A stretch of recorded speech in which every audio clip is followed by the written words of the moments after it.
कोकणातील देवाच्या कथा भाग 5 मध्ये आज आपण रेडी गावच्या गणपतीची गोष्ट बघूया. रेडी गावात डेक्कन तसेच न्यू इंडिया मायनिंग कंपन्या होत्या. तिथे मायनिंगमधली माती काढून समुद्रात उभ्या असलेल्या जहाजात माती घेऊन जात असत. एक दिवशी डेक्कन कंपनीमध्ये ड्रायव्हर म्हणून काम करणारे श्री सदानंद नागेश कांबळी संध्याकाळी माती जहाजात खाली करून घरी जात असताना अचानक त्यांचा डंपर वाटेवर बंद पडला. त्यांनी खूप प्रयत्न केले पण डंपर चालू झाला नाही. प्रयत्न करता करता रात्र झाल्यामुळे त्यांनी गाडीत झोपायचा निर्णय घेतला.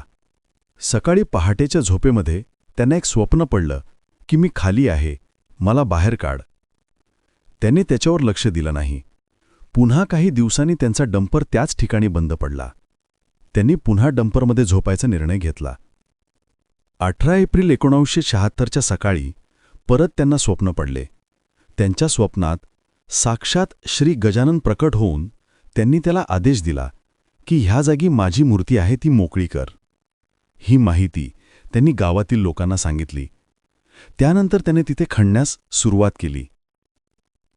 2 दिवसांनी त्यांना मूर्तीच्या कानाकडील बाजू दिसायला लागली. गावची मुख्य देवी श्री माऊलीकडे चौकशी केल्यावर देवीच्या हुकुमाने मूर्ती पूर्ण दिसेपर्यंत खोदकाम चालू ठेवले आणि 1.25 महिना खोदकाम केल्यावर उंदीर मामाचे दर्शन झाले. ही मूर्ती पांडवकालीन असून तसेच पूर्ण मूर्ती जांभा दगडावर कोरली आहे व ती द्विभुजमूर्ती आहे. ऐकल्याबद्दल धन्यवाद.